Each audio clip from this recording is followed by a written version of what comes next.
What's happening, everybody? It is Ask Jesse Answer time. Great questions this week. Let's get right into it. First one comes to us from Ola Nikolak. And Ola, I apologize if I mispronounced your name. Ola asks, how to cope with the lack of work motivation? I feel like I'm gaining one in the morning, losing it in the afternoon. Each day, I'm less and less motivated. My projects and ideas are constantly undervalued by the headmaster. They expect me to do extra work, extra hours, but I'm never being praised for the exhausting work I do with the students. I do events, prepare artistic performances as though it's not my profession. I sacrifice my family time, but all I get is everybody's expectations that I will simply keep on doing it all because nobody else wants to. As if it was my effing duty. And the students, after 10 years of teaching, all I've learned is that they forget your efforts faster than they eat a hamburger. Once they're done with the project you do together, they don't care anymore. I used to really like this additional work, but now I feel like I'm starting to hate it and would kick in the ass each of my colleagues for even asking me for help organizing stuff, which is I feel so bad with high school teacher pulling. So Ola, my question to you would be, why in the world are you doing what you're doing? Because it sounds like it's miserable, right? It sounds like you're miserable. So I would really encourage you to get clear with why you're doing what you're doing. And if the reason you're doing what you're doing is to get praise and recognition from other people, you might want to switch professions then to a profession that they're going to give that, or really be clear and communicate that with other people. I imagine most organizations, even schools, will do some sort of quarterly review or yearly review where they meet with teachers and they ask about what's going on, what can the administration staff do to help and support them.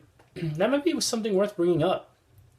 And again, what is it that got you into the place in the first place? Because I hear a lot of what you don't want. I don't see in the job description that the school is saying you need to sacrifice family time. I imagine that's a decision you're making yourself, which would also lead me to believe that you probably need to look at your boundaries that you have with work, that you're putting more and more time and energy into work, expecting there to be a different result, different outcome. But that's not the case. What in fact is happening is that you're training them to understand that you're going to be a workhorse no matter what. And so that if they need somebody to do something extra, you'll be there and you'll put everything else on the back burner. You, meanwhile, want to put things on the back burner thinking that it's going to give you the praise you want, but it doesn't happen. It leaves you feeling empty-handed, leaving you empty-handed, lacking the praise that you want. I would encourage you to put the boundaries in, because the boundaries are going to help you at least get some sort of balance back and then maybe value certain times. Right now, it sounds like it's spilling into other things.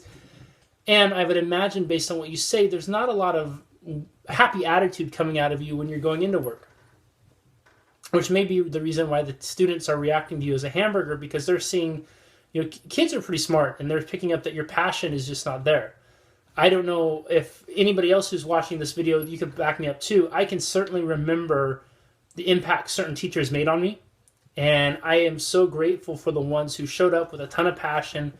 I couldn't appreciate when I was a kid like I can now about the challenges that they face, all the bureaucratic nonsense.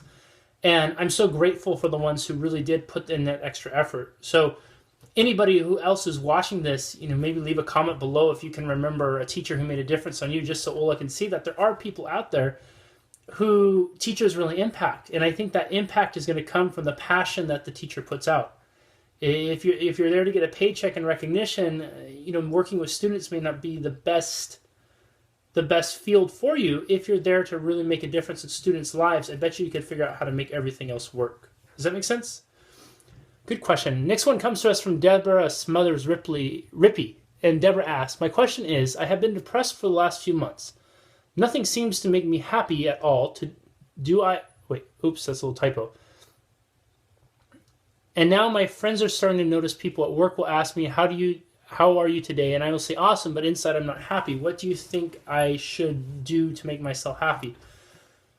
That's a great question, Deborah, and it's a little bit more involved than what we'd have time for in here, just because I don't know the specifics about why this is going on and enough about you to give you some solid advice for it. My go-to with this would always be exercise. If you start doing some sort of exercise changes your biochemistry. It's going to help you produce positive chemicals in your body, which will elicit a feeling of feeling better. And that would be the number one thing I would encourage you to do. And if this is something you want to dive more in depth in and really work through it and eliminate once and for all, I would encourage you to shoot me an email and we can set up a time to talk about that more in depth. And I think we'll really be able to make some headway with that. All right? Awesome questions, everybody. Thank you so much for taking the time to ask them. I always put this up on Fridays about 9 a.m. Pacific time, and I'll answer them every Monday right around this time. So if you find value in this, leave a comment below. I'd love to hear what you think. Make sure if you had a teacher that impacted you, leave it in the comments below, and maybe tag the teacher too if you're friends with them on Facebook. It might be kind of cool to let them know what a difference they made in your life. And I always look forward to reading your comments. If you found value, share it with your friends, family members, coworkers, etc., etc. Look forward to talking with you all next week. Have an awesome week this week. Bye-bye.